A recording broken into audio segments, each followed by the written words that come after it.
Today discuss about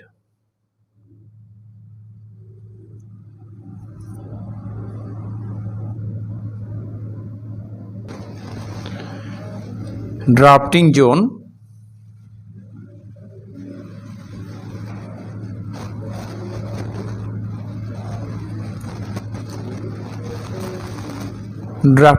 cleaning,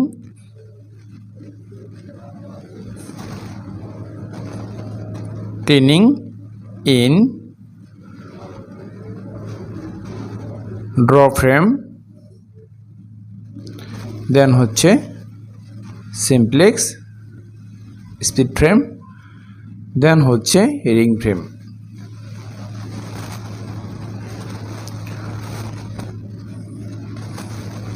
তো আমরা কিন্তু নর্মালি স্পিনিংয়ে ড্র ফ্রেম, দেন হচ্ছে স্পিড ফ্রেম অর্থাৎ সিমপ্লেক্স এবং রিং ফ্রেমে, রিং মেশিনে ড্রাফটিং জোনে যে ক্লিন আছে সেটা আমরা করে থাকি।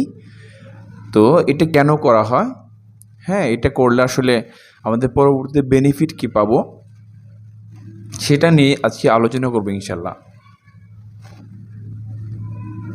নাম্বার 1 হচ্ছে, যদি আমরা ড্রাফটিং জোন অর্থাৎ ড্র ফ্রেম, সিমপ্লেক্স, রিং এগুলো ড্রাফটিং জোন ক্লিন রাখি, সেক্ষেত্রে আমাদের যে ইয়ার্নের যে সুতার যে আইপিআই সেটা কমে যাবে, অর্থাৎ আইপিআই বাড়বে না, একটা লিমিটেশনের ভিতরে থাকবে। টু ডিক্রিজ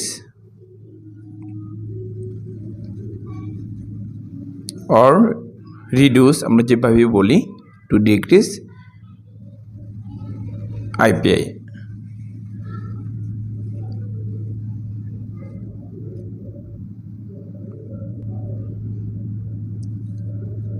অর্থাৎ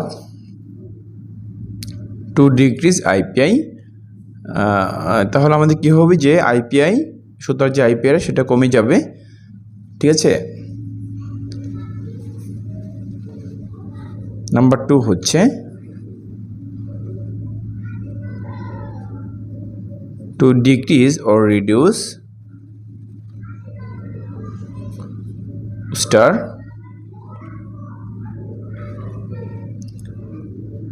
নাম্বার 3 হচ্ছে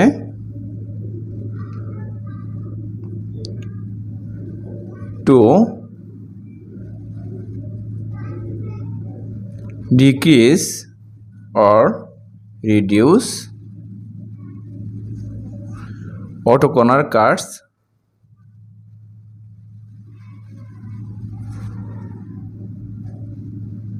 অর্থাৎ আমরা যদি কন্টিনিউ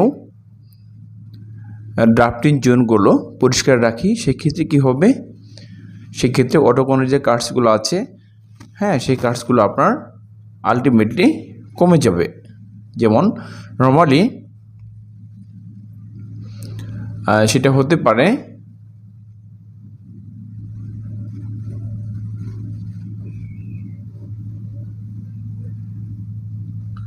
শর্টকাট, সেটা হতে পারে শর্ট থিক,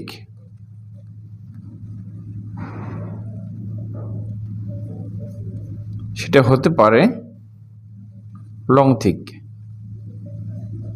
ঠিক আছে। তো আরও তো এই যে কার্ডগুলো আছে সেগুলো নর্মালি কমে যাবে। এই জন্য আমাদের সবসময় খেয়াল রাখতে হবে যে ড্র ফ্রেম, সিমপ্লেক্স এবং রিং মেশিনের যে ড্রাফটিং জোনগুলো আছে সেটা আমাদের ক্লিন রাখা। এরপর হচ্ছে নাম্বার 4, after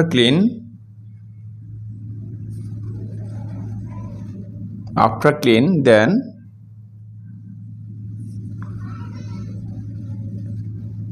warping, breakage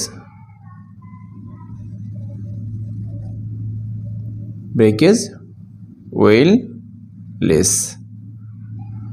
অর্থাৎ যদি আমরা ড্রাফটিং জোন ক্লিন রাখি, ঠিক আছে, পরবর্তীতে যে সুতা ইয়ার্ন যে প্রডিউস হবে সেই ইয়ার্নগুলো আমরা যখন ওয়ার্পিংয়ে চালাবো, রান করব, তখন তো আপনার যে ওয়ার্পিং যে ব্রেকেজ হবে সেই ব্রেকেজটা খুব কম হবে।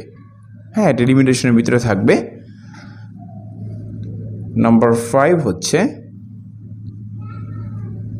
আফটার ক্লিন, দেন হচ্ছে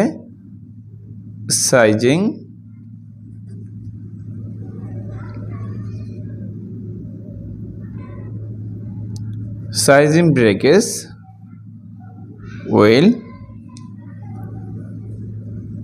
লেস। অর্থাৎ সাইজিংয়ের যে ব্রেকেজ, সাইজিংয়ে আমরা যখন এই ইয়ার্নটা মানে চালিয়ে থাকবো তখন সাইজিংয়ের ব্রেকেজটা কম হবে।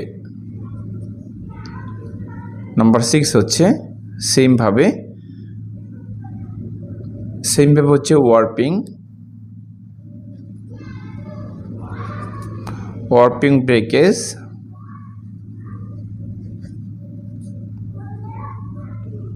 Will less. নাম্বার 7 হচ্ছে প্রোডাকশন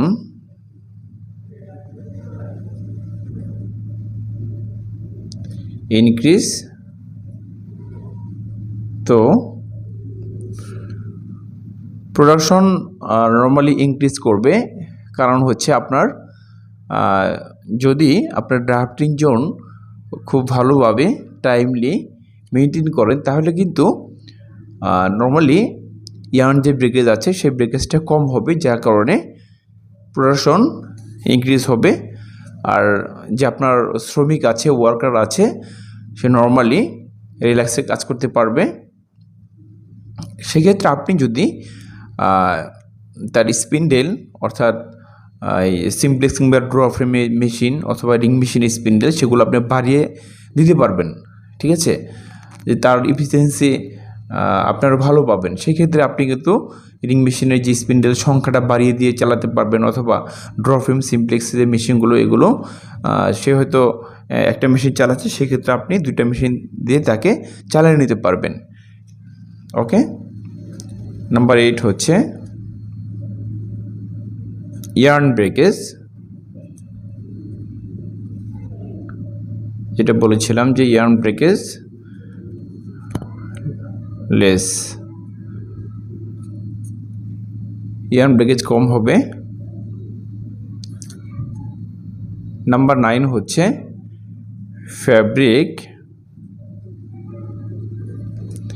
অ্যাপিয়ারেন্স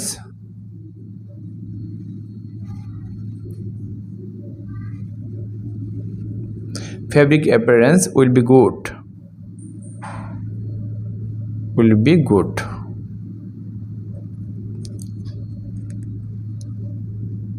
নাম্বার 10 হচ্ছে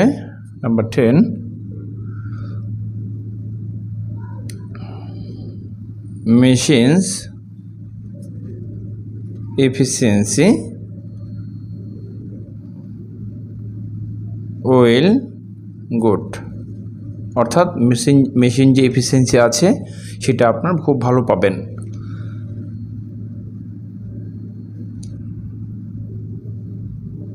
এরপর হচ্ছে নাম্বার 11।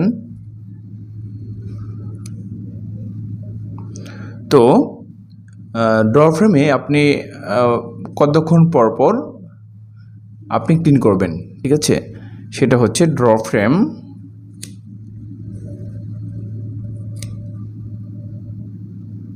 ক্লিন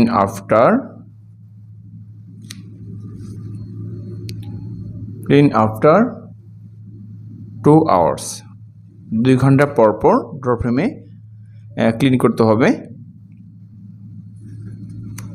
তাহলে ভালো একটা ফলাফল পরবর্তীতে পাবেন। দেন হচ্ছে আমি যদি সিমপ্লেক্সের কথা বলি, সিমপ্লেক্সে হচ্ছে সিমপ্লেক্স ক্লিন আফটার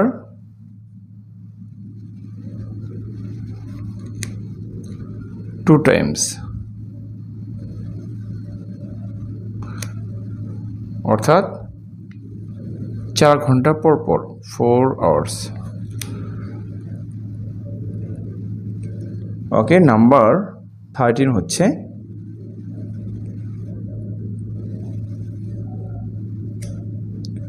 নম্বর 13 হচ্ছে রিং ফ্রেম,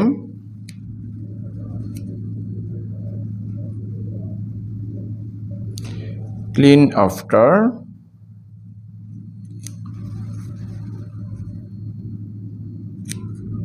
2 times, অর্থাৎ 4 hours, 4 ঘন্টা পর পর। তো আমাদের স্পিনিংয়ে normally drawing machine, simplex machine, হ্যাঁ, এবং রিং মেশিন, এই মেশিনগুলো যে ড্রাফটিং জোনগুলো আছে সেটা আমাদের খুব ভালোভাবে, ঠিক আছে, খুব গুরুত্ব সহকারে আমাদের ক্লিন করে নিতে হবে শ্রমিকের মাধ্যমে, যাতে করে আমরা পরবর্তীতে ভালো একটা ফলাফল পাই। হ্যাঁ, ইয়ার্নের যে রেজাল্টটা সেটা যেন ভালো হয়, আইপিআই যেন ভালো হয়, ঠিক আছে, উস্টার যেন ভালো হয়, ওটা কোনো কাজ যেন কমে যায়। হ্যাঁ, সেগুলো আমাদের সেগুলো করতে গেলে, সেগুলো পেতে গেলে, সেই রেজাল্ট পেতে গেলে আমাদের অবশ্যই ড্রাফটিং জোনগুলো ক্লিন রাখতে হবে। ওকে, আই থিঙ্ক সো বুঝতে পেরেছেন। আজকে এ পর্যন্তই। পরবর্তীতে নতুন একটি ভিডিও নিয়ে আসবে ইনশাল্লাহ। ততক্ষণ ভালো থাকবেন। আল্লাহ হাফেজ।